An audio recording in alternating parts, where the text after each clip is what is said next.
My 7-year-old daughter's doing virtual school in our living room recently. I heard her teacher address a girl named Kelly a few times, which stuck out to me because my daughter's class is only about 15 kids and I know them all by this point in the year. A couple times more and I realized she was calling my daughter Kelly. My daughter's name is Keely, pronounced Keely. So after school was over I asked her if that had been happening all year in this teacher's class and she said it had and it really annoyed her. I asked her why she hadn't corrected the teacher if it annoyed her so much and she said she had repeatedly at the beginning of the year, but the teacher kept calling her Kelly, so eventually she gave up on reminding her. I sent the teacher a quick email explaining the misunderstanding but got no response. This teacher teaches a special subject, think music, gym, art, or language, not just one grade level. So my daughter will be in her classes for the next several years, so we couldn't just wait it out. And how moments like these are handled now will set the stage for how my kid deals with similar situations on her own in the working world. I encouraged my daughter to come to class early or stay later again, thinking maybe she hadn't heard or understood her last time. So a quiet one-on-one would be better. She got to the class early and she told her very politely that her name was Keely like really, instead of Kelly like jelly. And that people often get it confused, so she just wanted to clarify. So class starts and sure enough she gets called Kelly again almost immediately. So there's only so much self-advocation a 7-year-old can be expected to do. I just walked over and said, "Hi, this is Keely's dad. Hers name not Kelly. It's Keely." A few hours later I had an email in my inbox inviting my wife and I to a parent-teacher conference with the vice principal. The long and short of the meeting ended up being the school feels that while the teacher probably should have learned her name, that the real problem is she feels I challenged her authority by correcting her in class and that the names were similar enough for it to not have warranted such drastic action. That surprised me. I couldn't believe a meeting was necessary, let alone that it cast blame on us. I can't tell if I'm being that annoying, my kid matters most parent that my grandmother the school teacher always complained about, or if the teacher should just learn her damn name, because that's a basic part of her job. I have been living with my new wife and stepdaughter for about 6 months now. She's 19, almost 20, and I have 3 sons aged 18, 16 and 15. She's a really good kid and she's a good influence on my sons. I really enjoy having her around. My wife and her daughter moved into my house and sold theirs. My stepdaughter's father isn't present in her life, nor is my son's mother. All 4 children share a bathroom. My sons have never lived for a long period of time with a woman, nor have any of them had long-term girlfriends. They had short visitation periods when they were younger but never longer than an hour. So living with 2 women has been unusual for them. My eldest son, 18, came to me last week and told me that his stepsister disposes of her used sanitary products in the trash can they share, but doesn't use toilet roll or sandwich bags to disguise what they are, and it makes him uncomfortable, which I think is reasonable. My sons are teenage boys and don't want to see their stepsister's period products on full display. A few nights ago I went into the kitchen to grab a snack and she was there doing some work for university. My wife had mentioned that she knew she was on her period, so I took it as an opportunity to have a word with her. I told her my sons were uncomfortable and asked her if she'd mind putting her used products in diaper bags or flushing them down the toilet. She laughed and told me it was rich coming from a man who sheds like a gorilla and has produced 3 skid-marking sons, which I thought was just an unnecessary attack. I've been nothing but nice to the girl and it's hardly a comparison. My sons shouldn't be subjected to her unhygienic products if it makes them uncomfortable.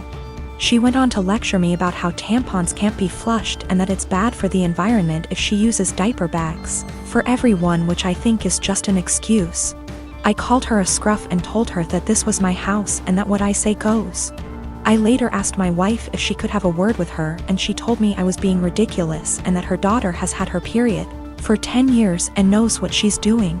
When I told her it was making my sons uncomfortable, she said my sons needed to get a grip and turned over and went to sleep. This is a genuine issue to me and she didn't care enough to have a discussion about it. I asked my stepdaughter again in the morning and she did the same as her mother, completely dismissed it.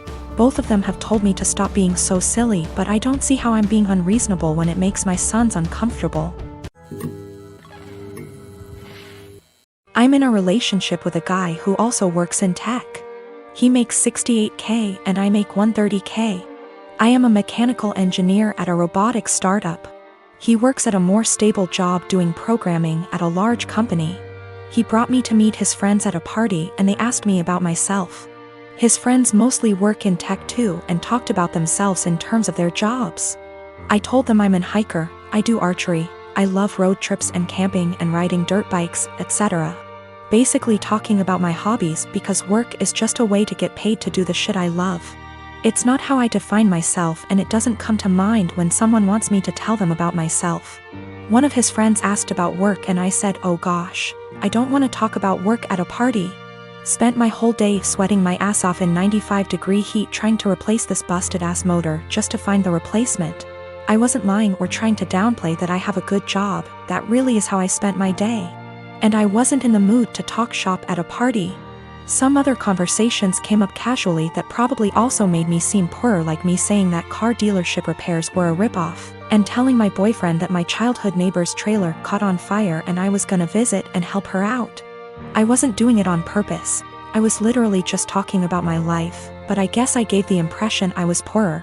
It got later in the night, everyone was getting drunker, and some of his friends, not close ones though, were making jokes about me growing up in a trailer and being a gold digger, and being ready to jump to a richer guy.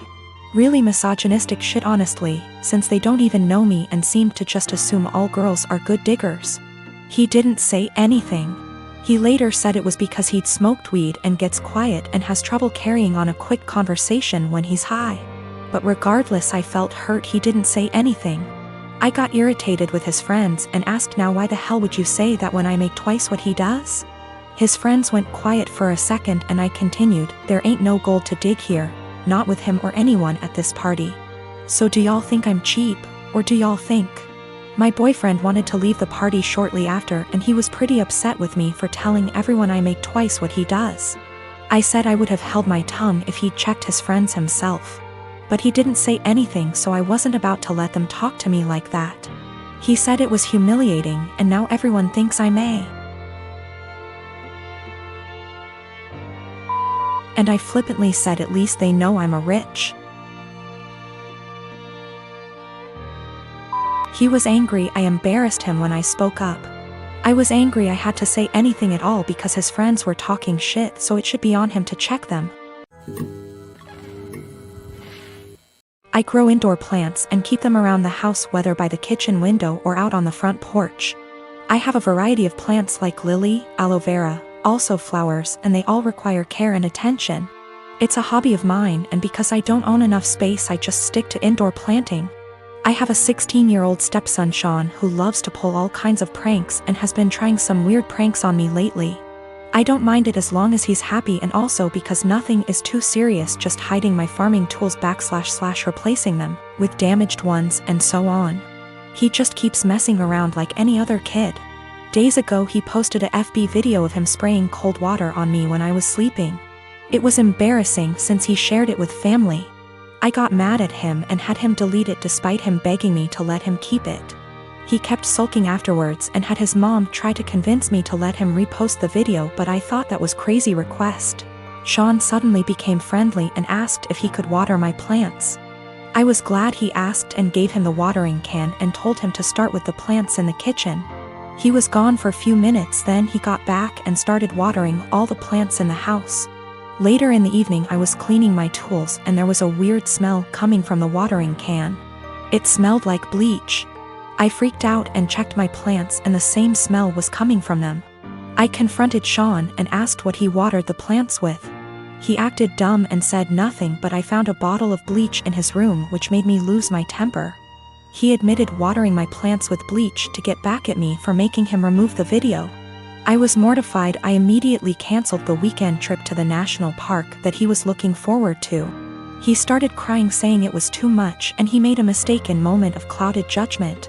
I refused to discuss it. My wife feels bad. Sean hasn't been eating well since I canceled the trip, but he damaged my plants and caused me hurt and pain. She thinks an apology was enough. He is a kid and made a mistake.